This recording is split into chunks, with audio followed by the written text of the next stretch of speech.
राधा स्वामी जी।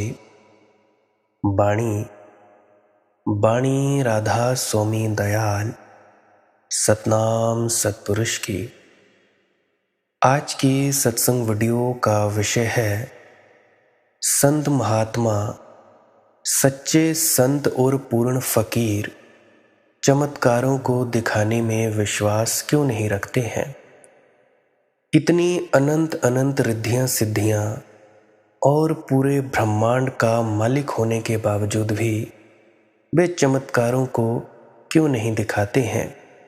वे रिद्धियों सिद्धियों में क्यों नहीं फंसते हैं और वे अपने शिष्यों और चेलों को भी ये उपदेश क्यों देते हैं कि इन रिद्धियों सिद्धियों में तुम ना फंसना।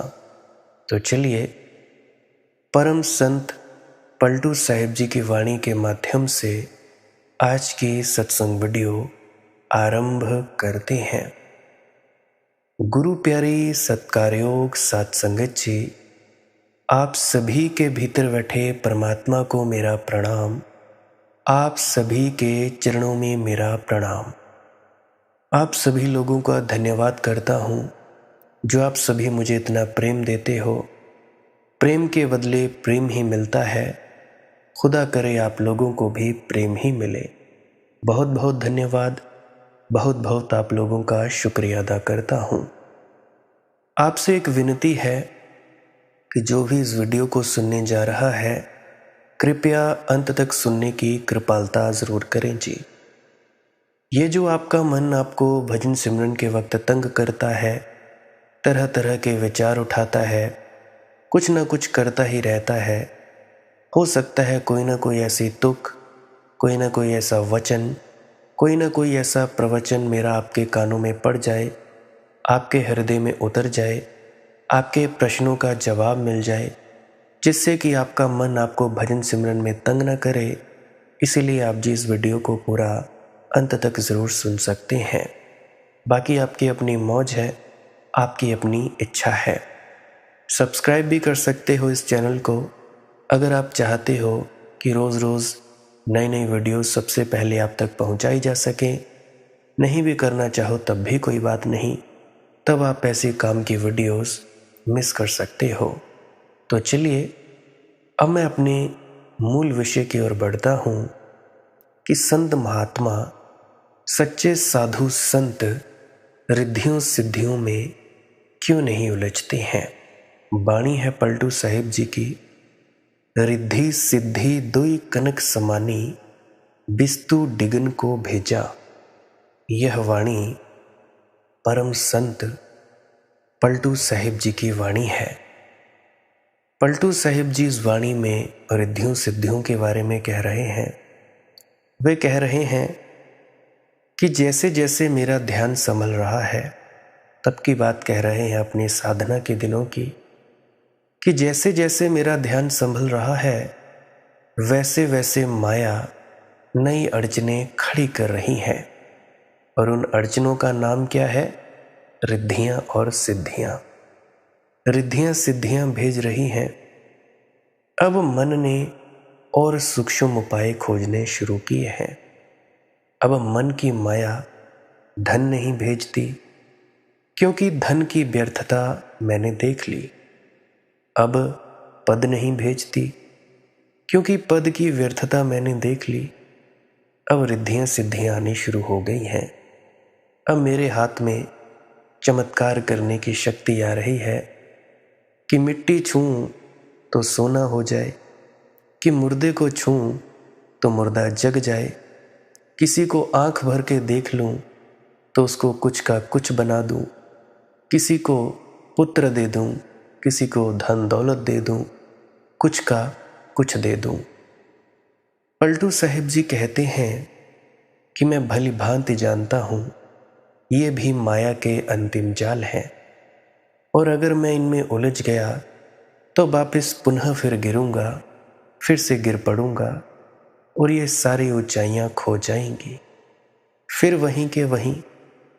मैं पलटू साहिब जी की बात तो नहीं जानता कि वो क्या कहते होंगे, उनकी बात वो जाने, परंतु मैं आंखों देखी बात आपको कहता हूं। मैं बहुत लोगों से मिला सूक्ष्म रूप में भी मिला, सूक्ष्म लोक में भी मिला, बहुत तरह तरह की जगहों में गया। बहुत से सिद्ध ऐसे बैठे हुए हैं जिनको कईयों किसी न किसी प्रकार की सिद्धियां प्राप्त हो रखी हैं, और उनको जैसे ही सिद्धियां मिली, सिद्धियां यानी शक्तियां, जैसे ही उनको अलग अलग प्रकार की शक्तियां मिली, सृष्टि में फेरबदल करने की, कुछ ना कुछ उल्टा सीधा करने की, तो वे सोचने लगे कि हम पूर्ण महात्मा हो गए। हम जहाँ जाना चाहते थे, हम जहाँ पहुँचना चाहते थे, तो हम पहुँच गए जी। बेस भ्रम में जीते हैं कि हमें ज्ञान हो गया है जी। किसी की तीसरी आंख खुली, दूसरे के मन के विचार पढ़ने लगे, तो चलो जी डेरा बना लिया। पर्चे लिखने लगे, कोई कर्ण पिशाचनी सिद्ध कर ली, कोई डाकनी, कोई शाकनी, कोई और तरह की सिद्धि, कोई माँ बगलामुखी, कोई पितरों की, कोई किसी की, कोई किसी की। ध्यान रहे, ये सब शक्तियों के नाम है, इनसे असल जगत में कोई काम नहीं है। ये ऐसे ही है शक्तियाँ जैसे हमारी बिजली की शक्ति। अब बिजली की शक्ति बल्ब में आती है, रोशनी पैदा करती है। बिजली की शक्ति का कोई रूप तो है नहीं, परंतु अगर कोई मूर्ख आने वाले वक्त में, आने वाले सालों में बिजली की पूजा करने लग जाए कि ये रही बिजली माता, और उसकी फ़ोटो बनाकर हार चढ़ाए, उसकी पूजा अर्चना करे, तो क्या वो बिजली की शक्ति या इलेक्ट्रिसिटी या विद्युत की शक्ति उसकी सेवा करेगी? बिल्कुल नहीं करेगी। बिजली की शक्ति को पाने के लिए अलग उपाय हैं। हमारे पास मोटर्स हैं, जनरेटर्स हैं, ट्रांसफॉर्मर्स हैं, अलग अलग प्रकार के घरों में तारें बिछी हुई हैं, वायरलेस भी एनर्जी ट्रांसफ़र होती है। तो ये अलग अलग चीज़ें हैं। मतलब इस बिजली की शक्ति को हासिल करने के लिए हमें खास खास तरह के यंत्रों का उपयोग करना पड़ता है।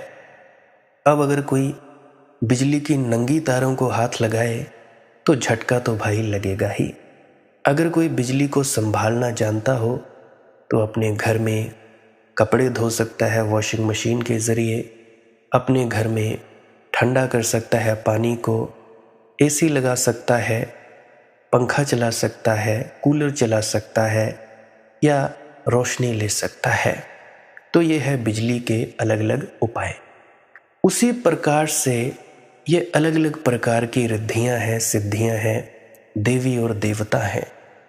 ये एक ऊर्जा के रूप हैं, अलग अलग रूप हैं, इनका अलग अलग काम है।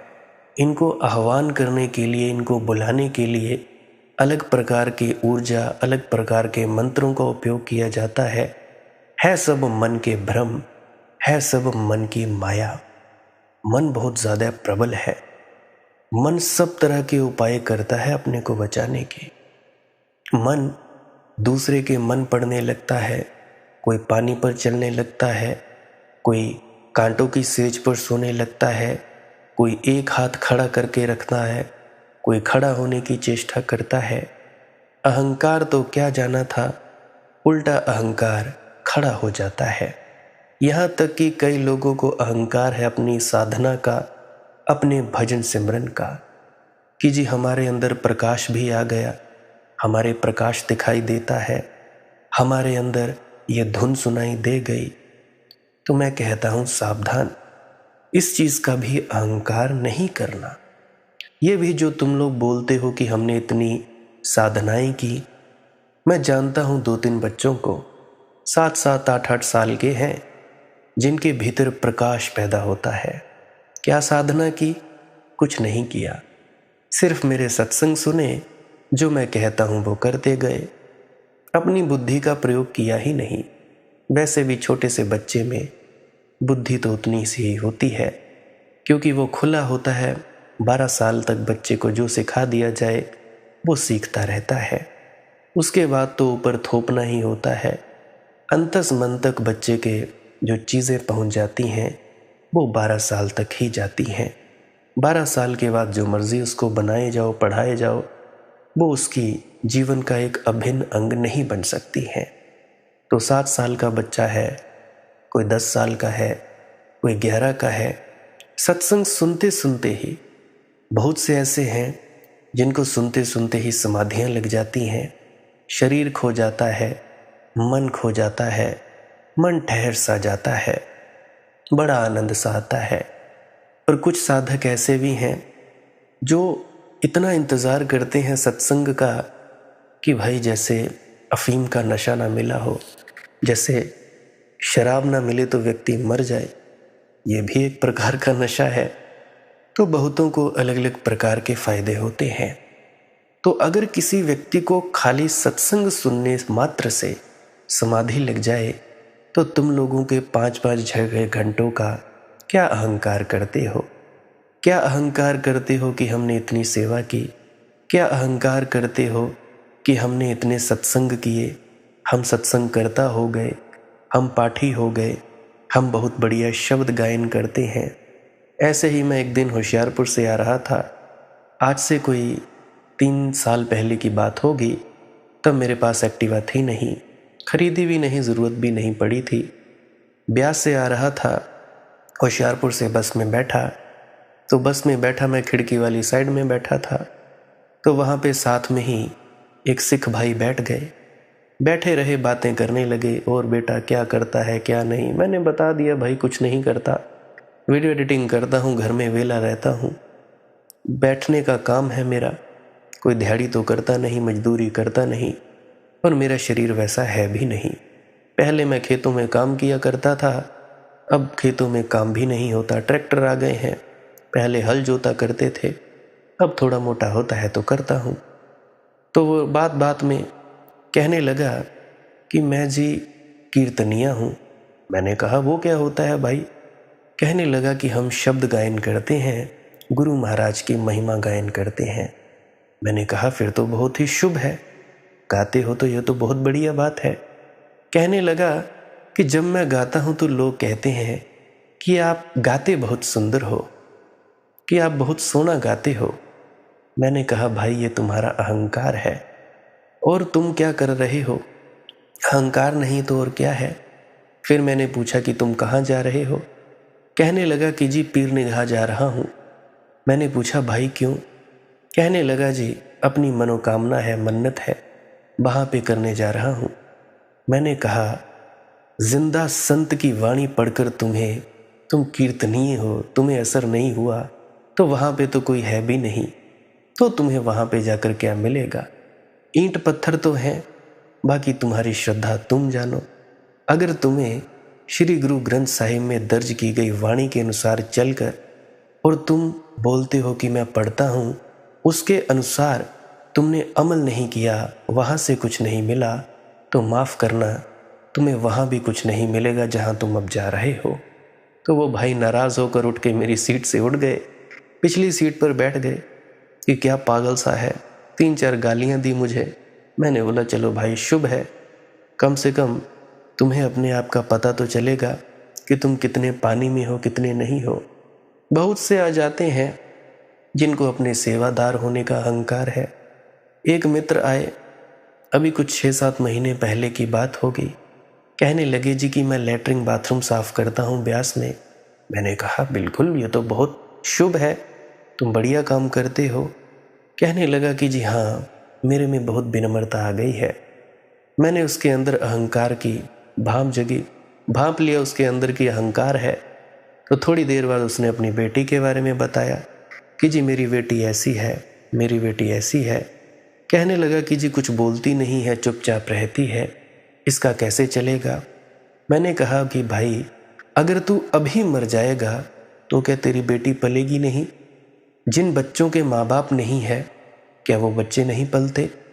मैंने इसको तुक सुनाई बाबा बुल्ले शाह जी की कि चढ़दे सूरज टलदे देखे, बुझदे दीवे बलदे देखे, हीरे दा कोई मुल न जाने, खोटे सिक्के चलदे देखे, जिन्हां दा ना जगते कोई ओ भी पुत्र पलदे देखे, उस दी रहमत दे नाल बंदे पानी उत्ते चलदे देखे।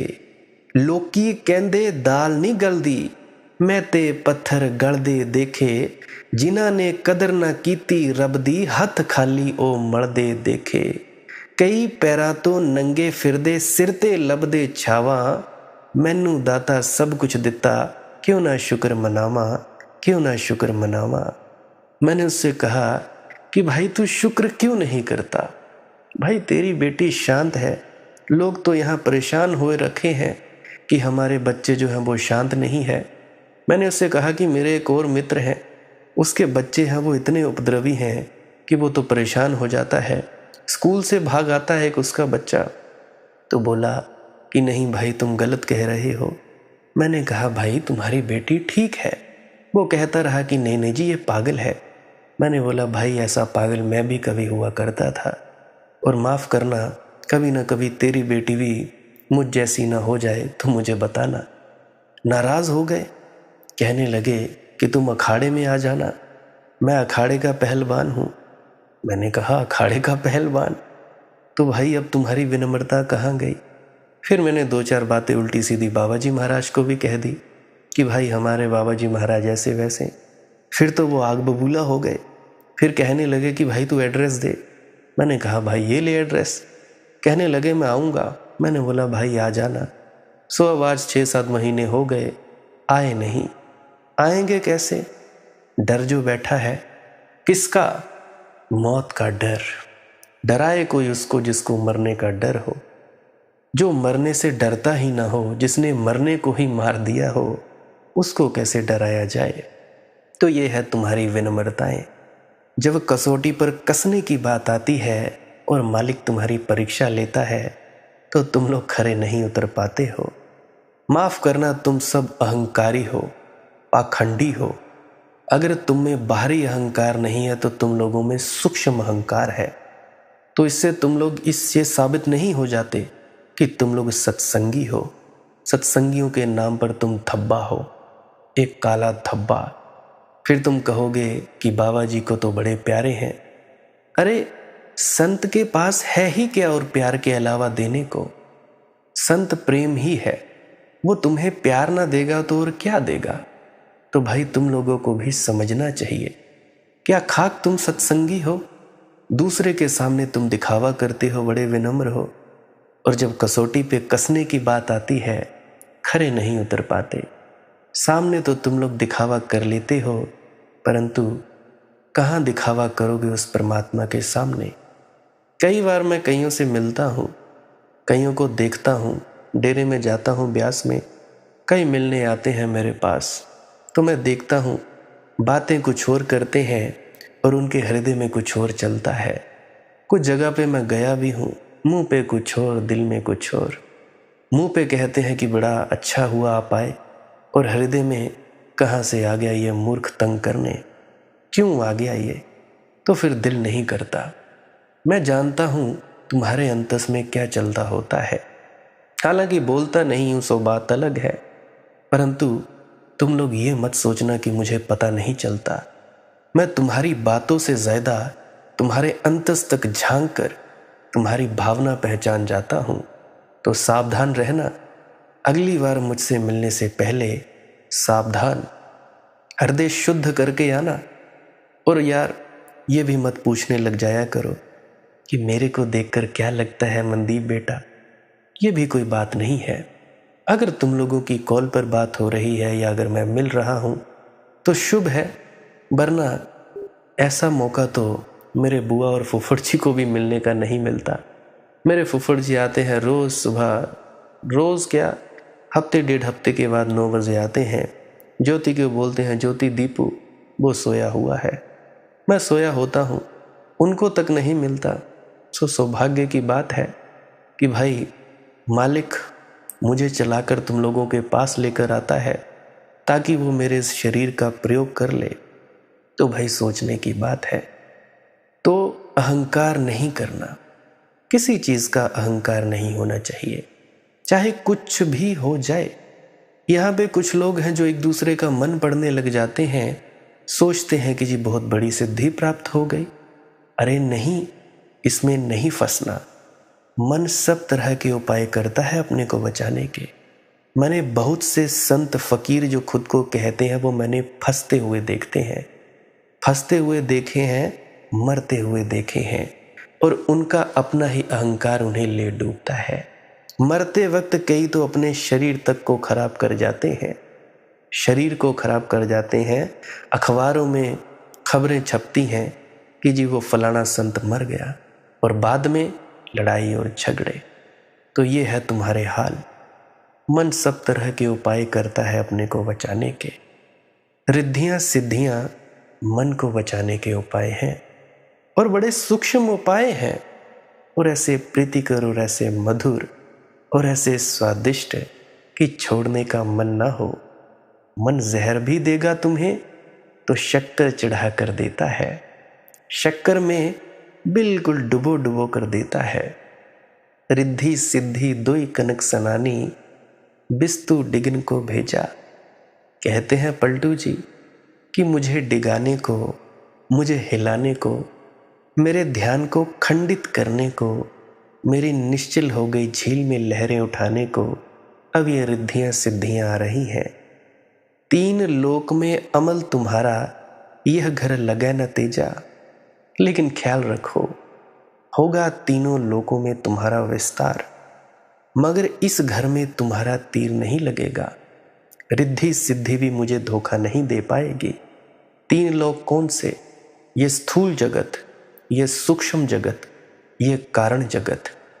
सृष्टि पैदा होती है, सृष्टि ठहरती है, और सृष्टि चली जाती है। यह है 3 लोक। 3 लोक का स्वामी कौन? अरे तुम ही तो हो, साक्षी, तुम्हारा विटनेस, तुम्हारा अपना आपा, कारण। 3 लोक में तुम्हारा विस्तार, मगर इस घर में तुम्हारा तीर नहीं लगेगा, पलटू जी कहते हैं। इसलिए सच्चा साधु चमत्कार नहीं करता, याद रखना मेरी बात। वो इस चमत्कार में विश्वास नहीं रखता, सिर्फ झूठे साधु। सच्चा साधु चमत्कार नहीं कर सकता, क्योंकि चमत्कार करने का अर्थ ही यह हुआ कि गिर गया समाधि से, पहुंचते पहुंचते चूक गया। शिखर छूने के करीब था कि फिर भटक गया। मैं खुद भटका हूं भाई, 1.5-2 साल में लगातार भटका। फिर रिद्धियों सिद्धियों का अहंकार खड़ा हो जाएगा, और होता है। मैं भाई औरों की नहीं जानता, मैं अपनी खुद की भी जानता हूं। मेरे पास भी आई कोई कुछ तो कोई कुछ, अहंकार पैदा हो गया, खुद को सामने वाले से खास समझने लगा। उम्र मेरी छोटी, यहीं कोई रही होगी 17-18 साल की उम्र मेरी छोटी, और बात करता था मैं अपने से बड़ों से 50 साल, 65 साल, 70 साल। बोलने ही नहीं देता था, और उनकी बोलती ही मेरे सामने बंद हो जाती थी। इतना ज़्यादा अहंकार, चूक जाता था। एक दिन ऐसा अहंकार हुआ कि भाई मेरा दोस्त का बेटा पेट में ही था, उसको अंदर ही जिंदा कर दिया। 1.5 साल खाली रहा, 1.5 साल कम नहीं होते। दुख कोई नहीं था, बाहरी दुख नहीं था। दुख सिर्फ इस चीज का था, मेरे अंदर जो विद्युत की तरंगें दौड़ती थी, जो ऊर्जा की वो तरंग होती है, वो दौड़नी बंद हो गई थी। और जैसे ही वो दौड़नी बंद हुई, मेरा आनंद खो गया था। ये एक तरह की सजा थी परमात्मा की मेरे लिए। तब मैं अज्ञानी था और पागल भी था। अब थोड़ा और हो गया हूँ, अब तो पूरी तरह से टैग ही लगा दिया कि ये तो पागल है। तो भाई रिद्धियों सिद्धियों का अहंकार खड़ा हो जाता है। मैं उलझा हूँ तो तुम लोगों को सावधान करता हूँ कि तुम लोग मत उलझना। बाकी मौज है तुम्हारी, उलझना हो उलझो, नहीं उलझना हो तो मत उलझो। विजय शर्मा जी की बार बार एक तुक दोहराते हैं वो कि होशियार यार जानी ये रास्ता ठगों का, होशियार यार जानी ये रास्ता ठगों का, यहाँ जरा नजर चूकी तो माल दोस्तों का। तो होशियार रहना, 3 लोक में अमल तुम्हारा, यह घर लगे न तेजा। पलटू जी कहते हैं लेकिन तू भी जान रख, इस घर में तेरा तेजा ना चलेगा, तेरा तीर ना चलेगा, इस घर में तेरी गति नहीं होगी। चलता होगा 3 लोक में तेरा अमल, तू जान तेरे 3 लोक जाने। तू क्या माया मुहे नचावे, मैं हूं बड़ा नचनिया। बड़ा प्यारा वचन है। कहते हैं कि भाई तू क्या मुझे नचाएगी माया, मैंने कहीं को नचाया है, मैं हूं बड़ा नचनिया। मैं खुद नचाने का धंधा ही करता रहा हूं, मेरा काम ही यही है, मेरा व्यवसाय ही यही है। I am in the business of dancing people and dancing other things. तू मुझे क्या नचाएगी, इहवा बानिक लगे न तेरी, मैं हूं पलटू बनिया। यहां तेरा दाव चलने का नहीं है, तू ख्याल रख, मैं पलटू बनिया हूं। मैंने बहुतों को नचाया है, मैं सब धोखेधड़ियां जानता हूं, सब पैतरे। ऐसी कौन धोखाधड़ी है जो मैंने नहीं की, ऐसी कौन सी चालसाजी है जो मैंने नहीं की, ऐसी कौन सी बेईमानी है जो मैंने नहीं की। मैं हूं पलटू बनिया, मैं ये सब व्यापार खूब कर लिया है, जन्मों जन्मों से कर लिया है। मैं कोई सीधा साधा ब्राह्मण नहीं हूं कि पूजा पाठ करके बैठा रहा हूं, मैंने सब जुए खेल लिए हैं। प्यारी बात कह रहे हैं पलटू जी, ठीक कह रहे हैं कि मैंने सब धंधे, सब गोरख धंधे कर डाले हैं, तू मुझे नहीं नचा सकेगी। इसलिए मैं भी तुम लोगों से कहता हूं, जीवन से भागना मत, नहीं तो माया तुम्हें कहीं भी उलझा लेगी। तुम कच्चे रहोगे, तुम्हें माया के जालों का अनुभव ही ना होगा। तुम संसार में जियो ठीक से और माया के सारे खेल पहचानो। संसार माया के खेल पहचान लेने का परम अवसर है। भागो मत, तुम भी किसी दिन ऐसी समर्थ अवस्था में हो जाओ। ये मैं चाहता हूं कि कह सको कि मैं हूं बड़ा नचनिया, मैंने बड़ों बड़ों को नचा दिया है, तू मुझे ना नचा सकेगी। इहवा बानिक लगे न तेरी, मैं हूं पलटू बनिया। पाप के मोटरी भामण भाई, इन सब की हो बगदाई। तूने सबको भटका दिया, बामण भाई को भी भटका दिया। बेचारा भोला भाला है, धोखाधड़ी कभी की नहीं, किताब का कीड़ा है, रटता रहा ऋचाएं वेद की। पाप के मोटरी बामण भाई, इन सब की को बगदाई। और तूने ब्राह्मण के सिर पर भी पाप की पोटरी रख दी, उस पर भी तेरी चाल चल गई। साइत सोधि के गांव बढ़ावे, खेत चढ़ाए के मूड कटावे। उस ब्राह्मण को जो दूसरों के लिए मुहूर्त देखता है, जो गांव भर को रास्ता बताता है, उसको भी भरमा दिया। रास बरग मन मूर को गाड़ी की कुंडली मिलाकर, जन्म कुंडली बनाकर जो लोगों के नक्षत्रों का तालमेल बिठाता है। घर कह बिटिया चौके रानी, उसकी खुद की बेटी घर में विधवा होकर बैठी है, और फिर भी लोग ऐसे मूड हैं कि उससे जाकर अपनी जन्म कुंडलियां मिलवा रहे हैं। और सभन को ग्रह बतावे, अपने ग्रह को नहीं छुड़ावे। दूसरों को बताता है कि तुम पर ग्रहों का चक्र है, और खुद ग्रहों के चक्कर में पड़ा है, उनसे छूट नहीं पाता। भोला भाला है बेचारा, थोथा पांडित्य है उसके पास, पूरा साहित्य नहीं पता। उसको शायद तू धोखा दिया हो या मन, मगर इहवा बानिक लगे न तेरी, मैं हूं पलटू बनिया। कि यहाँ तेरी चालबाजियां न चलेंगी। तू अगर शेर है तो मैं सवा शेर हूं, मैं तेरे हर धोखे को पहचान लूंगा, क्योंकि हर धोखा मैं कर गुजरा हूं। ऐसा कौन सा धोखा है जो मैंने नहीं किया, मैंने बहुत की जेबें काटी हैं, तू आगे बढ़। मुझे एक बात याद आती है, मूड मुड़ाए तीन फायदे, सर की हट जाए खाज। मूड मुड़ाए तीन फायदे, सर की हट जाए खाज। दूजा फ्री की इज्जत मिले, तीजा खाने को चावल भात। एक और मुझे बात याद आती है, किसी शहर में दो देहाती सड़क के बीच बीच चल रहे थे। बिल्कुल बीच में चौराहे पर खड़े हुए पुलिसमैन ने कहा, भाई साहब किनारे से चलिए। दोनों फुटपाथ पर आकर कहने लगे, अजीब आदमी है, खुद तो सड़क के बीचों बीच खड़ा है और हमें फुटपाथ पर चलाने को कह रहा है। ऐसी ही अवस्था तुम्हारे ब्राह्मण की है, उनकी कौन सुने, कौन उनकी माने। लोग देखते तो हैं कि उनकी खुद की हालत खराब है, वह खुद ही तो भीख मांगता फिर रहा है। तुम देखते नहीं कथावाचकों को? जो देखते हैं, देखो जरा, खुद तो भीख मांगते फिरते हैं और तुम्हें कहते हैं माया को त्यागो। अपना जीवन तो सुधर नहीं पाया, दूसरों को समझा रहा है। लेकिन पलटू साहिब जैसे लोग जब रूपांतरित होते हैं तो जरूर लोग उनकी बातें सुनते हैं, क्योंकि जीवन में परिपक्व होकर आए हैं, अनुभव लेकर आए हैं। पंडित तो केवल औपचारिकता की बात करता है, बातें ही बातें हैं, उन बातों में कुछ सार नहीं, बात में कुछ बात नहीं है, थोथी है। यूं तो स्टेज पर बैठकर कहते जाएंगे कि जी नाम की कमाई करो, ये करो, वो करो। बाद में फिर यही लोग बाबा जी महाराज से प्रश्न पूछते हैं कि बाबा जी महाराज अगर ऐसा नहीं तो वैसा, समर्पण हो जाएगा?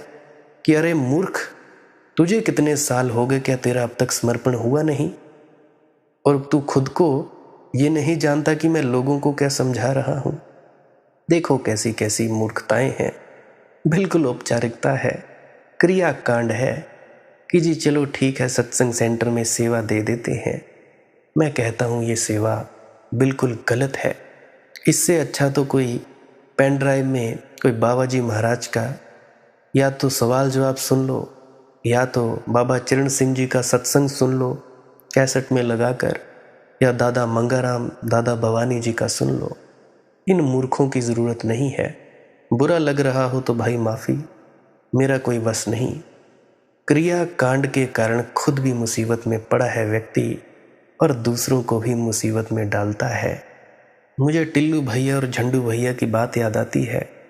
टिल्लू भैया के घर झंडू भाई मेहमान बनकर रुके। सुबह दोनों को एक साथ बाथरूम जाना था, पखाना जाने का हुआ मन। तहजीब के अनुसार टिल्लू भैया ने कहा पहले आप, तो झंडू भैया ने कहा वो कैसे पीछे रहते? वे बोले जी नहीं पहले आप। टिल्लू भाई बोले जी नहीं पहले आप। लेकिन झंडू भाई बोले अजी नहीं मियाँ पहले आप। तो टिल्लू भाई ने बड़े इत्मीनान से कहा मियाँ हमारा तो यही हो गया, अब आप ही हो जाइए। औपचारिकताएं, पहले आप, पहले आप, किसी को प्रयोजन नहीं है, लेकिन चलती हुई बातें हैं, सदा से मानी जाती रही हैं, उस ढंग से ही चलना चाहिए। पंडित के पास सिवाय औपचारिकता के और कुछ भी नहीं है। बोध नहीं है, अनुभव नहीं है, ध्यान नहीं है। और जहाँ ध्यान नहीं वहाँ ज्ञान कैसे होगा? ध्यान की ही सुगंध है ज्ञान, ध्यान का ही संगीत है ज्ञान। ध्यान की वीणा पर ही जो संगीत उठता है उसका नाम ज्ञान है। शास्त्रों से नहीं मिलता ज्ञान, ज्ञान तो मिलता है स्वयं में प्रवेश करने से। कितना ही जान लो कुरान, बाइबल, पुराण, वेद, उपनिषद, या तुम राधा स्वामी पुस्तकें पढ़ लो, स्वामी जी की वाणी, नहीं कुछ मिलेगा, ना कुछ होगा। हाँ, अपने को जान लोगे तो फिर कुरान में भी बहुत कुछ पाओगे, क्योंकि वह भी किसी अपने को जाने हुए आदमी की वाणी है।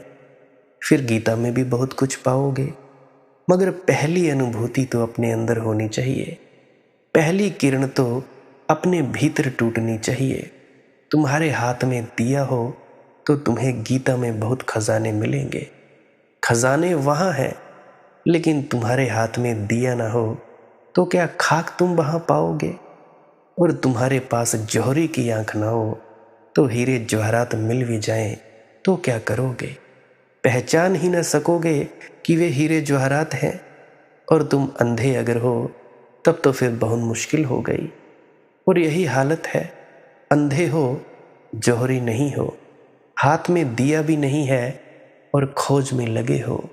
दर्शन शास्त्र की ऐसी व्याख्या की जाती है कि एक अंधा आदमी अमावस की रात एक ऐसे घर में जहां लाइट भी नहीं जल रही है, एक दिया भी नहीं, कोई कैंडल भी नहीं, एक काली बिल्ली को खोज रहा हो जो कि वहां है ही नहीं।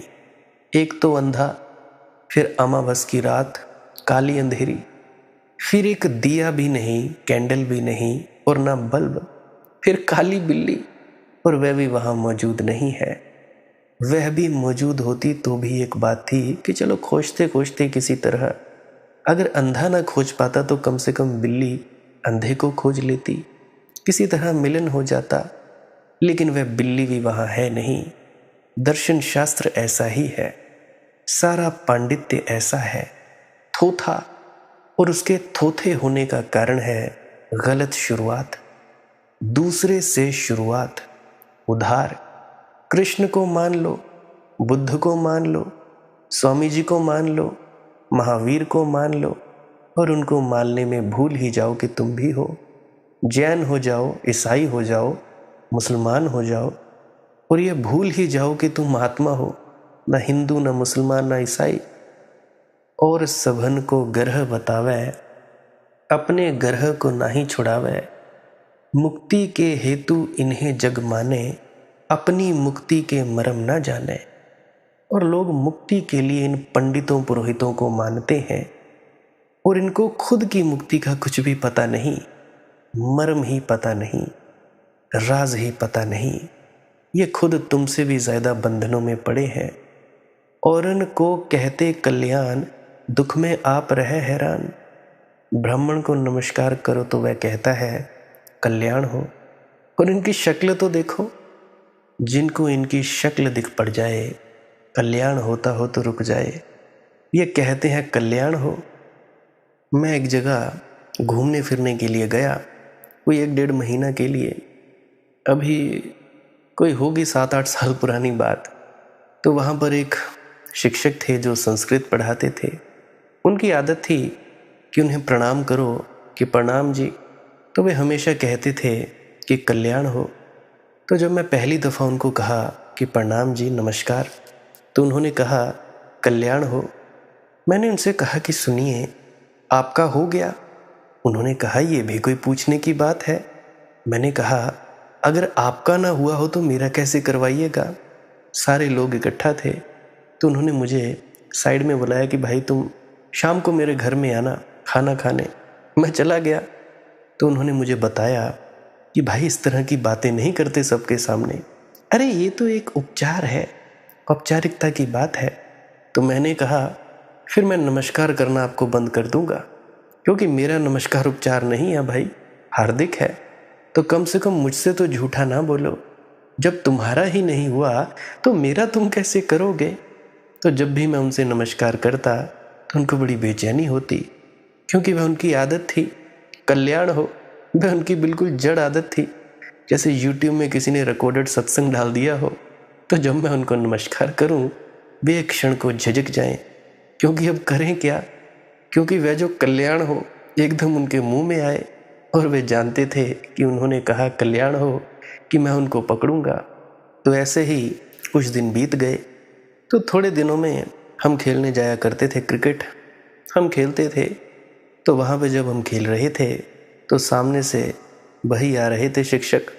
तो मैंने पास में मित्र से कहा कि भाई जैसे ही ये पंडित जी आए तो तू नमस्कार करना। तो मेरे मित्र ने जैसा मैंने उससे कहा था उसने नमस्कार किया। उन्होंने तत्क्षण कहा कल्याण हो। मैंने कहा ठहरिए, आप फिर कल्याण करने लगे। उन्होंने मुझसे कहा कि भाई क्या तुम मेरा बोलना ही बंद कर दोगे, तुमसे तो मैं डरने लगा हूँ। तुम तो नमस्कार करते हो तो मुझे बड़ी झंझट होती है कि क्या करूँ क्या ना करूँ, अब दूसरों पर भी तुम रुकावट डालने लगे।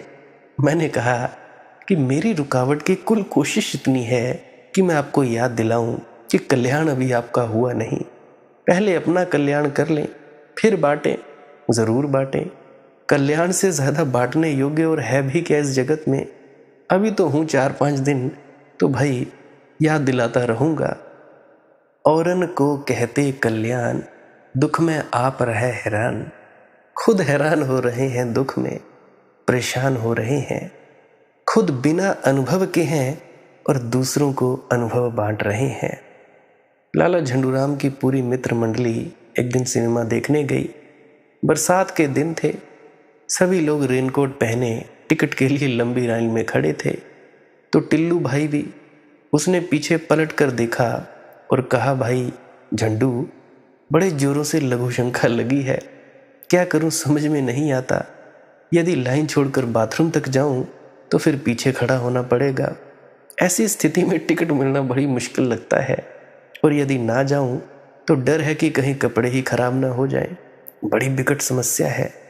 झंडू भाई ने सलाह दी, मेरी बात मानो, सामने खड़े खुजली भाई के रेनकोट की पॉकेट में जीवन जल का त्याग कर दो। टिल्लू भाई ने मुस्कुराकर कहा, और यदि उसे पता चल गया तो? कुछ पता नहीं चलता, झंडू भाई बोला। वैसे भी कितनी बारिश हो रही है। अरे मजाक मत करो, झंडू भाई से टिल्लू भाई बोला। यदि इस खुजली भाई को पता चल गया तो भाई बड़ा फसाद हो सकता है। मुझ पर विश्वास रखो, पता नहीं चलेगा। तो झंडू भाई ने ढांढस बंधाया। मगर मैं कैसे भरोसा करूं भाई, जिंदगी भर के लिए दुश्मनी हो जाएगी। बड़ा डर लगता है मुझे ऐसा करने में। अरे यार टिल्लू, तुम तो सचमुच ही टिल्लू ही हो। फिक्र मत करो, जैसा मैं कहता हूं वैसा करो। मैं ये तुमसे अपने अनुभव से कह रहा हूं। झंडू भाई ने रहस्य खोला। जब मैंने तुम्हारे रेनकोट की जेब में पेशाब की थी, क्या तुम्हें पता चला? तो फिर तुम क्यों डरते हो? थोड़ा अनुभव से हो तो बात में बल होता है। पंडितों की बात में बल नहीं होता, हो भी नहीं सकता, निर्बल होती है। उनको साक्षी खोजना पड़ता है औरों में। ज्ञानी अपना साक्ष्य स्वयं है।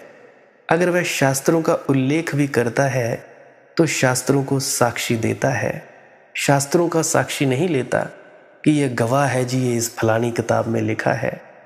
मैं अगर कभी गीता, कुरान या बाइबल या स्वामी जी महाराज की वाणियों का उल्लेख करता हूँ तो इसीलिए नहीं कि मेरी बात में उनकी बात से बल पड़ जाएगा। मेरी बात तो मेरा अनुभव है। कुरान हो, बाइबल हो या राधा स्वामी मत के पुस्तकें हो या ना हो, सब जल जाएं या राख हो जाएं तो भी मेरी बात में कोई फर्क नहीं पड़ेगा। मेरी बात का बल उतना ही रहेगा। अगर मैं उनका उल्लेख करता हूं तो भाई उनका साक्षी नहीं ले रहा हूं, उनको साक्षी दे रहा हूं। और पंडित जब उनकी बात करता है तो उनका साक्षी ले रहा है। उनके पास अपना तो कुछ है नहीं। भाजी फलानी किताब कहती है, उसमें ये फलाने पन्ने पर यह बात दर्ज है, माननी ही चाहिए, ये पंडित कहता है। उससे अगर गीता छीन लो या जो वो शास्त्र पकड़ता है वो छीन लो, वह एकदम निपट अज्ञानी हो जाएगा। शास्त्र में उसके प्राण है, शास्त्र परोड़ दो, उसके प्राण मर जाएंगे। मैं कहता हूं शास्त्रों में तुम्हारे प्राण नहीं होने चाहिए, नहीं तो तुम जीवन भर भटकोगे। अनुभव में तुम्हारे जीवन की जड़ों को फैलाओ। दूध पूत औरन को देते, आप जो घर घर भिक्षा लेते। खुद तो भीख मांगते फिरते हैं और दूसरों को आशीर्वाद देते हैं। पलटू दास की बात को बूझे, अंधा हुई तेहू को सूझे। बड़ी अद्भुत बात कही। ये तो सूत्र खूब संभाल कर रख लेना। पलटू दास की बात को बूझे, अंधा हुई तेहू को सूझे। पलटू दास कहते हैं, ये जो तथाकथित आंख वाले लोग हैं ये तो अंधे हैं, इनकी आंखें बाहर की तरफ खुली हैं। मेरे हिसाब से ये सब अंधे हैं। मेरे हिसाब से तो वह आंख वाला है जो बाहर से आंख बंद कर लेता है। बाहर के प्रति जो अंधा हो जाता है उसको भीतर दिखाई पड़ता है। और ध्यान क्या है? बाहर के प्रति अंधा हो जाना, ताकि सारी जीवन ऊर्जा, देखने की सारी शक्ति और क्षमता अंतर्मुखी हो जाए, ताकि जो प्रकाश वस्तुओं पर पड़ता था वह स्वयं पर पड़ने लगे। अपनी मशाल में अपने को देखने की क्षमता। अभी अपनी मशाल से तुमने दूसरों को देखा है, औरों को देखा है, सारा संसार छान डाला है, लेकिन दिया तले अंधेरा। दिए से तुम सब खोजते फिर रहे हो और खुद दिए के तले अंधेरा इकट्ठा होता चला गया है। अब यह ज्योति अंतर्मुखी होनी चाहिए। संसार की दृष्टि में तो अंधे बन जाओ। आंख बंद करो, अंतर यात्रा पर चलो। लोग पागल कहेंगे, दीवाना कहेंगे, परवाना कहेंगे, अंधा कहेंगे, सब कुछ कहेंगे। फिक्र मत करना, क्योंकि वे थोड़े से ही लोग जो इतनी हिम्मत करते हैं बाहर के प्रति अंधे हो जाने की, स्वयं को जान पाते हैं। और जिसने स्वयं को जानकर फिर आंख खोली, उसे ये सारा जगत स्वयं से ही भरा हुआ मालूम पड़ता है। तब कोयल की कूक में भी उसका अपना ही कंठ है, और फूल की सुगंध में भी अपनी ही सुगंध है, और पहाड़ों की ऊंचाइयों में अपनी ऊंचाई है, और सागरों की गहराई में अपनी गहराई है। तब सारा अस्तित्व उसे स्वयं का विस्तार मालूम होता है। अहम ब्रह्मस्मि अनहल हक, भली मति हरल तुम्हार पांडे ब्राह्मण। तुम्हारी मति बिल्कुल हर ली गई है, हे पांडे, हे ब्राह्मण। पलटू जी फरमा रहे हैं, सब जातिन में उत्तम तुम ही, कर्तव्य करो कसाई। कहते तो फिरते हो कि सब जातियों में उत्तम हम हैं, लेकिन जो तुम करते हो वह कसाई का कर्तव्य है। कसाई से भी बुरा है, क्योंकि कसाई तो पशुओं को काटता है, तुम लोगों को काट रहे हो। कसाई तो छोटी मोटी हिंसा करता है, तुम इतनी बड़ी हिंसा कर रहे हो, लोगों को धोखा देकर कि उनकी जन्मों जन्मों की यात्रा बिगाड़ रहे हो, और समझते हो कि हम पहुंच गए। भली मति हरल तुम्हार, कैसी तुम्हारी मति हर ली गई है। माया ने तुम्हें खूब भरमाया, हे पंडे ब्राह्मण। सब जातिन ने उत्तम तुम ही, कर्तव्य करो कसाई। जीव मार के काया पोखो, तनिको दर्द न आई। तुम्हें दर्द नहीं होता, तुम्हें पीड़ा होती ही नहीं। तुम धोखे पर धोखे दिए जाते हो, खुद धोखा खाते हो, औरों को धोखा दे रहे हो। खुद माया के चक्कर में हो, औरों को ब्रह्म ज्ञान समझा रहे हो। ये तो जीव की हत्या है, ये तो लोगों की आत्माओं को नष्ट करना है। राम नाम सुन जुड़ी आवे, पूजो दुर्गा चंडी। और परमात्मा का सच्चा स्मरण तो तुम्हें कभी आता नहीं। अगर कोई दिलाना भी चाहे तो बुखार चढ़ता है। आखिर संतों को देखकर सदा पंडितों को बुखार चढ़ाया है, फिर बुखार में वे अलवल बकने लगते हैं। राम नाम सुन जुड़ी आवे। और जब भी कोई तुम्हारे भीतर राम को जगाने की क्षमता रखने वाला आता है, तुम्हें एकदम बुखार चढ़ता है, तुम्हें एकदम घबराहट शुरू होती है, क्योंकि तुम्हारा धंधा गया, तुम्हारा व्यवसाय गया, तुम्हारी लूट खसोट बंद हुई, तुम्हारी प्रतिष्ठा, तुम्हारी पूजा मिट जाएगी। जब कोई ऐसा व्यक्ति मौजूद होता है जो लुटाने लगता है राम को, तब तुम घबराते हो। तुम्हारे मंदिरों का क्या होगा? कौन तुम्हारे मंदिरों में आएगा, और कौन तुम्हारी मस्जिदों में, कौन तुम्हारे गिरजों में, कौन तुम्हारे डेरों में, कौन तुम्हारे गुरुद्वारों में? तुम तो दुर्गा चंडी ऐसे ही पता नहीं किसी किसी की पूजा में लगाए रखते हो लोगों को। सब व्यर्थ की बकवास में लोगों को लगाए रखते हो। यज्ञ करो वर्षा होगी, यज्ञ करो ज़्यादा वर्षा नहीं होगी, यज्ञ करो बीमारी कट जाएगी, ताली थाली बजाओ कोरोना मिट जाएगा। 6000 साल से यज्ञ करवा रहे हो, और इस देश में जितनी दुर्घटनाएं घटती हैं उतनी दुनिया में कहीं नहीं घटती। इतने 1000 सालों की यज्ञ पूजा पाठ का ये फल है, तो एक बात सिद्ध होती है कि परमात्मा तुम्हारे यज्ञ से बहुत नाराज है, बहुत परेशान है। एक आदमी मरा, मैं जिंदगी भर परमात्मा की प्रार्थना करता था, सुबह दोपहर और शाम, और जब भी मौका मिले राम राम राम राम करता रहता, और एक माला हाथ में रखता था, जब अवसर नहीं होता तो माला ही फेरता रहता। उसका साझीदार भी था।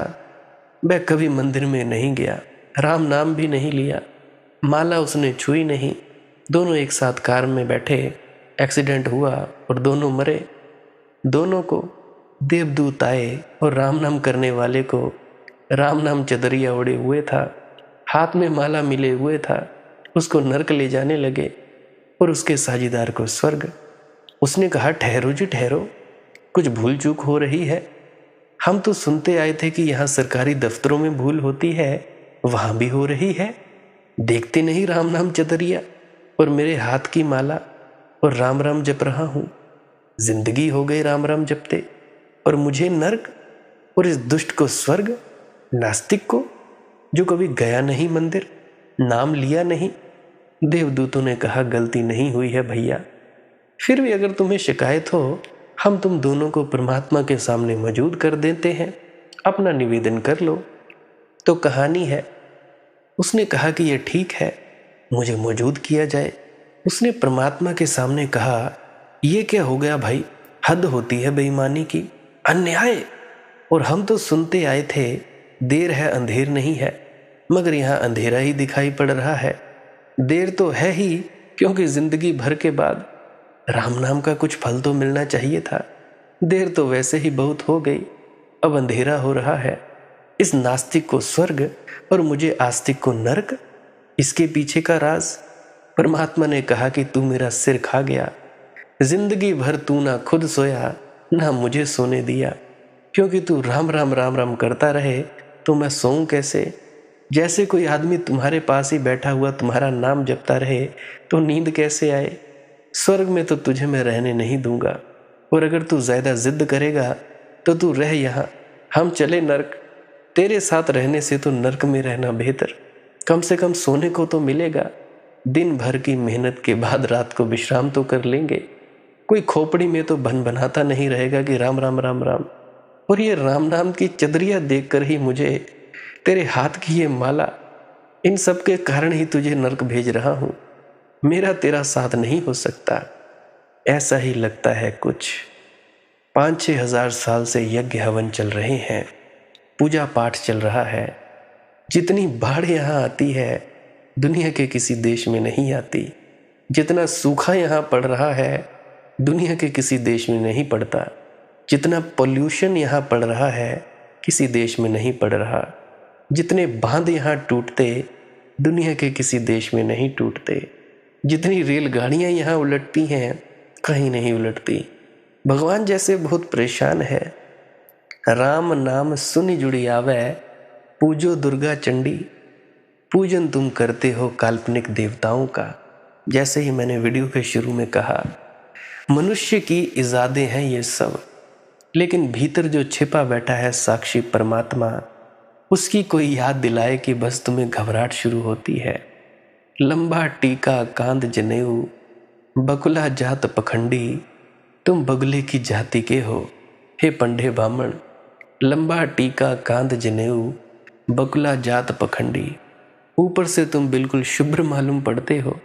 अभी जैसे तुम सब सफ़ेद कुर्ते पजामे पहनते हो, सफ़ेद कपड़े पहनकर जाती हैं महिलाएं सक्शन सेंटरों में। घर में अपनी सास को पूछती नहीं, घर में अपने बाप को पूछती नहीं, गालियां निकालती हैं। भाई मैं कोई ऐसे ही हवा में बात नहीं कह रहा हूँ। मेरे अपने खुद के चौकी मनियार में कम से कम कोई 200 मीटर ही घर होगा।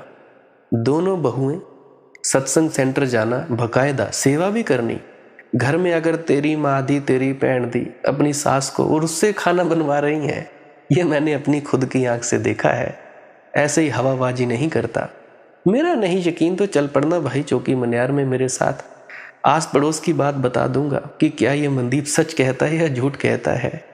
भाई ऊपर ऊपर से तुम बिल्कुल शुभ्र मालूम पड़ते हो, जैसे कि परमहंस हो, मगर हो तुम लोग बगुले। एक टांग पर भी खड़े रहते हो मगर नजर मछली पर लगी है। ऊपर से तो ऐसा लगता है बड़े राम नामी, वाह जी वाह, लेकिन भीतर भीतर कुछ भी नहीं है। राम से कुछ नाता नहीं है। बकरी भेड़ा मछली खायो काहे गाय बराई। पूछते हैं कि हमें आश्चर्य होता है कि तुम बकरी खा जाते, भेड़ खा जाते, मछली खा जाते, काहे गाय बुराई। तुमने गाय कैसे छोड़ रखी है, यही आश्चर्य की बात है। वह भी बहुत बाद में छोड़ी। पहले तो ब्राह्मण गाय भी खाते रहे हैं, गौ मेध यज्ञ होते रहे हैं, बुरा मत मानना। वह भी बहुत बाद में छोड़ी। वह भी इसलिए छोड़ी कि गाय कृषि के लिए बहुत उपयोगी हो गई। लोगों ने छुड़वाई होगी तब छोड़ी। ये जानकर तुम हैरान होगे कि भारत में लोगों की आमतौर से धारणा है, और भारत के बाहर भी धारणा है, कि ब्राह्मण सब शाकाहारी हैं। ये बात झूठ है। होना चाहिए मगर है नहीं। बंगाली ब्राह्मण मछली खाता है मज़े से, और कश्मीरी ब्राह्मण तो सब कुछ खाता है। कश्मीरी ब्राह्मण को कुछ अड़चन ही नहीं। अगर भारत भर के ब्राह्मणों का हिसाब किताब लगाया जाए तो तुम हैरान होगे, उनको शाकाहारी नहीं कहा जा सकता। मेरे ही घर से थोड़ा सा पीछे को आएंगे, अगर हमारा जो बस स्टैंड है जहाँ पे मैं पैदा हुआ, साइड में घर है हमारा, उससे थोड़ा सा पीछे आएंगे, वो खुद को कहते हैं ब्राह्मण, शर्मा है जी हम। वो डेली, उसने रोज़ जाना ठेके पर शराब की बोतल लेके आना और 1.5 किलो मुर्गा रोज़ पैक करवाना, फिर जाके उसने सोना। मैं अपनी आंखों देखी बात कहता हूँ, बाकी तुमके आसपास के जो ब्राह्मण हैं मुझे उनका कोई पता नहीं। मैंने अपनी आंख से देखा है, शाकाहारी नहीं कहा जा सकता। बकरी भेड़ा मछली खायो, काहे गाय बराई, रुधिर मांस सब एके पांडे, थू थोरी बमणाई। अब ऐसे लोगों से अगर ब्राह्मण नाराज ना हो तो क्या करें? अगर ऐसे संत की बातें सुनकर शंकराचार्यों को गुस्सा ना आए तो क्या हो? थू तेरी बामनाई, वे कहते हैं थूकते हैं तेरे ब्राह्मणत्व पर। सब घट साहब एक जानो, यही माँ भल है तोरा। अगर अपना भला चाहते हो तो अभी भी जागो, और सब घट साहब एक है जानो, सब घट में एक ही साहब विराजमान है, इसको पहचानो। शूद्र में भी वही है जो तुम में है, ब्राह्मण में ही नहीं है परमात्मा, हिंदू में ही नहीं है परमात्मा, मुसलमान में, सिख में, ईसाई में, राधा स्वामी, गैर राधा स्वामी, निरंकारी, कबीर पंथी, सब में व्याप्त है। इस एक सर्वव्यापी को पहचानो। सब घट साहब एक है जानो, यही माँ भल है तोरा। भगवद गीता बूझ विचारो, पलटू करत निहोरा।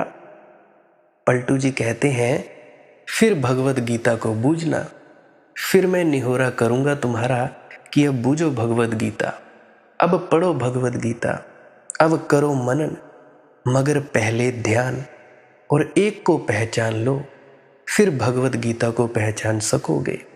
अभी तुम भगवद गीता रटते रहो, तोतों की तरह दोहराते रहो, किसी काम की नहीं है। शास्त्रों से ज्ञान नहीं मिलता, लेकिन ज्ञान मिल जाए तो शास्त्रों में अद्भुत संपदा भरी पड़ी है। बिना आत्मज्ञान के शास्त्रों से तुम जो अर्थ कर लेते हो वह अर्थ नहीं, अनर्थ हो जाता है। लाला झंडूराम ने देखा एक कार तेजी से लुढ़कती हुई नीचे की ओर चली आ रही है। झंडू भाई ने पूरी ताकत लगाकर उसे रोका। कुछ एकदम वह कार के साथ घिसटता भी चला गया, लेकिन उसने हिम्मत ना हारी। अंततः उसने कार रोक ही दी। कुछ ही देर में पीछे से एक आदमी प्रकट हुआ। उसके सिर से पसीना बह रहा था। वह बोला, कार किसने रोकी? झंडू भाई ने गर्व से छाती फुलाकर कहा, श्रीमान, मेरे सिवाय और कौन ऐसा कर सकता है? मेरे सिवाय और कोई बलशाली पुरुष है? मेरे सिवाय कौन रोक सकता है? जब मैंने देखा कि कार लुढ़कती चली जा रही है तो मैंने पूरी शक्ति लगाकर आखिर उसे रोकने में सफलता पा ही ली। वह व्यक्ति बोला, उल्लू के पट्टे, मैं इसे ढकेल कर नीचे ले जा रहा था और तूने सब गुड़ गोबर कर दिया। तुझसे किसने कहा कि तू कार रोक? झंडू भाई ने तो दया भाव से रोकी। उसने सोचा कि कार लुढ़कती चली जा रही है बिना ड्राइवर के, पता नहीं कहाँ गिरेगी, किसकी जान लेगी, लेकिन कार को कोई पीछे से धक्का देकर उतारता ला रहा है, इसकी फिक्र ही नहीं की। शास्त्र अगर तुम सामने से देखोगे तो शब्द ही पकड़ में आएंगे। जरा शास्त्रों के पीछे कौन छिपा है? गीता के पीछे कृष्ण छिपे हैं। जब तक तुम्हें कृष्ण जैसी चेतना न मिल जाए तब तक गीता समझ में ना आएगी, और ना ही तुम समझा सकते हो। और बाइबल के पीछे क्राइस्ट छिपे हैं।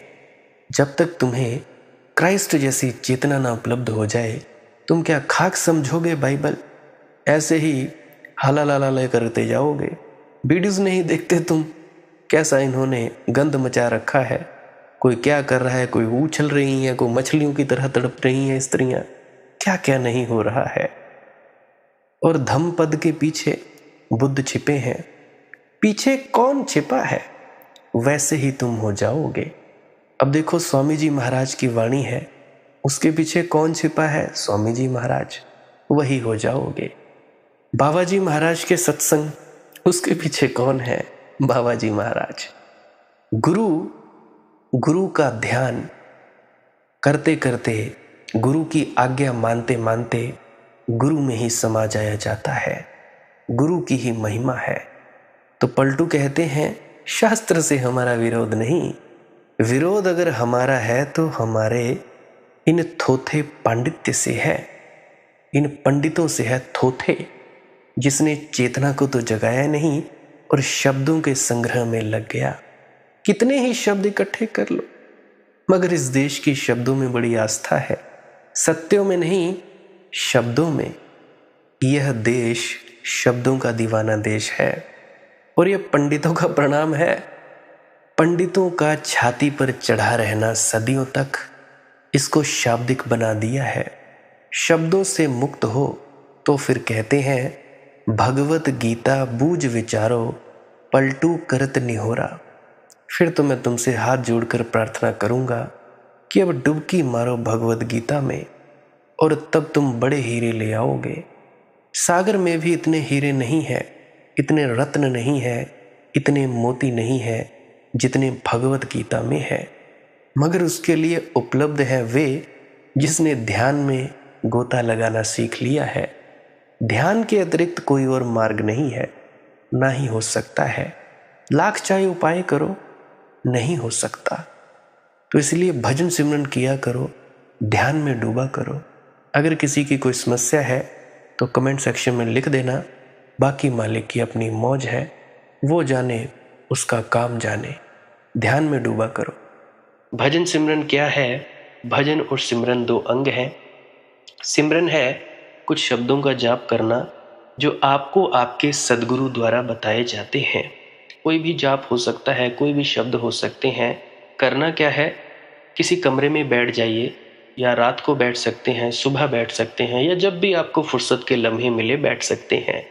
तो जब बैठें तो शरीर को बिना हिलाए डुलाए बैठना है। जो बैठ नहीं सकता तो वो लेट जाए, जो चौकड़ी नहीं मार सकता वो टांगे सीधी कर ले।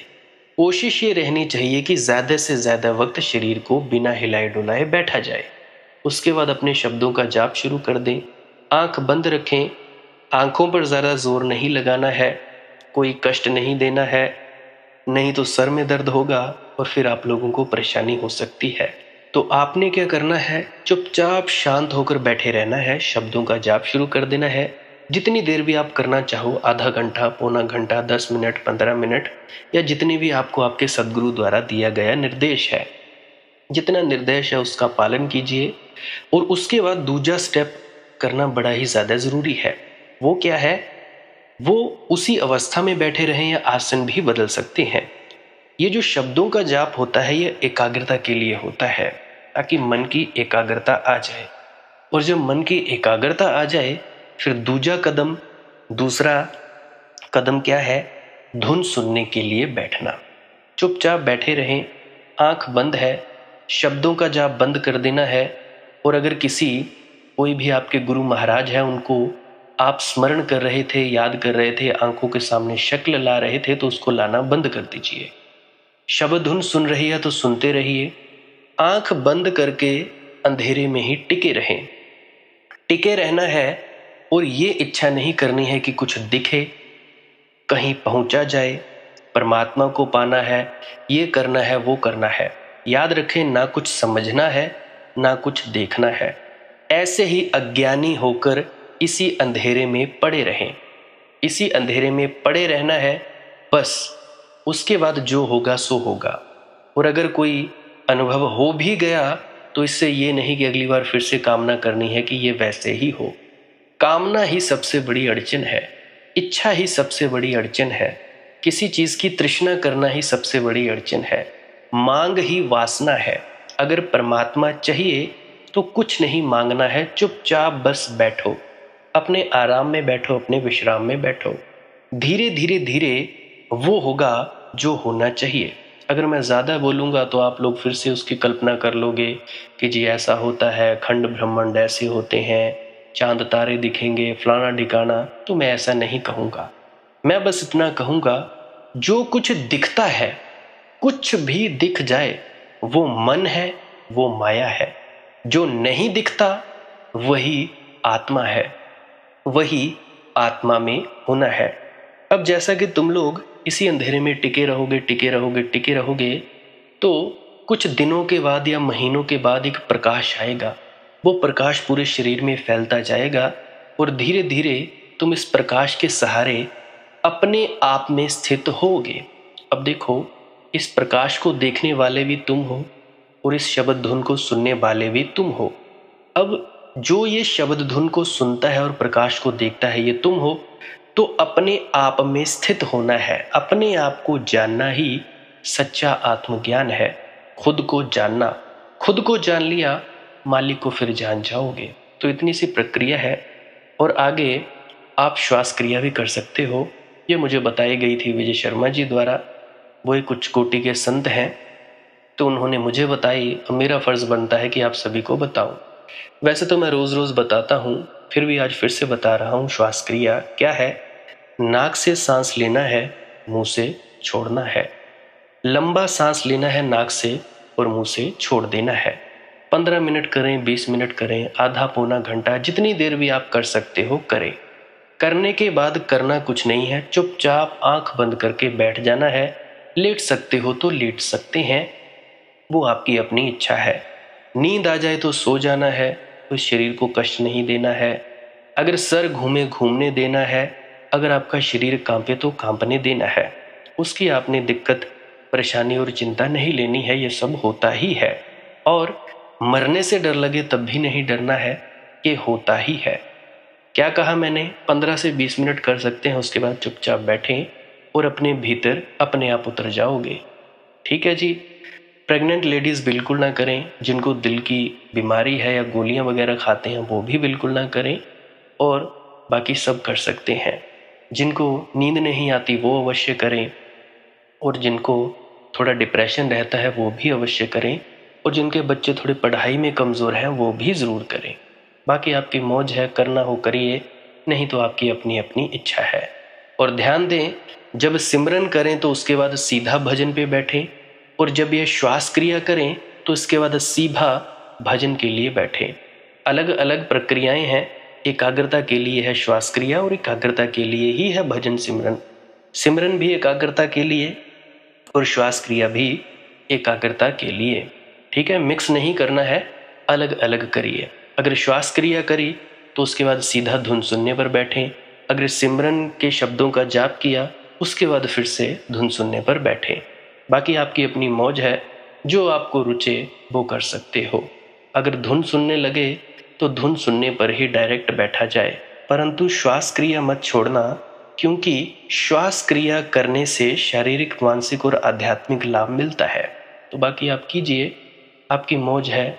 और कोई प्रश्न है तो कमेंट सेक्शन में पूछ सकते हैं, या इंस्टाग्राम, टेलीग्राम, फेसबुक पे सर्च करें मालिक की मौज सत्संग, तो वहाँ पे पूछ सकते हैं। प्रश्न पूछने से पहले एक विनती, आप लोग पुरानी सत्संग वीडियोस को अवश्य सुनिए। क्या पता आपके प्रश्नों के जवाब मिल जाए और आप अपने भीतर ध्यान में उतर जाएं। बाकी आपकी अपनी मौज है। लाइक कर सकते हैं इस वीडियो को अगर आपको कुछ सीखने को मिला है, और कमेंट सेक्शन में राधा स्वामी ज़रूर लिखें। सब्सक्राइब कर सकते हैं इस चैनल को अगर रोज़ रोज़ नए नए सत्संग सुनना चाहते हैं। और बाकी आप सत्संग लगा के छोड़ दीजिए, और बस छोड़ दीजिए। सुनते सुनते आप ध्यान में प्रवेश करेंगे या तो आप जी सो जाएंगे, तो आपकी मौज है। बाकी आप लोग अगर शेयर करना चाहो अपने मित्रों तक तो कर सकते हैं, नहीं तो मालिक की मौज है, कोई चक्कर नहीं है।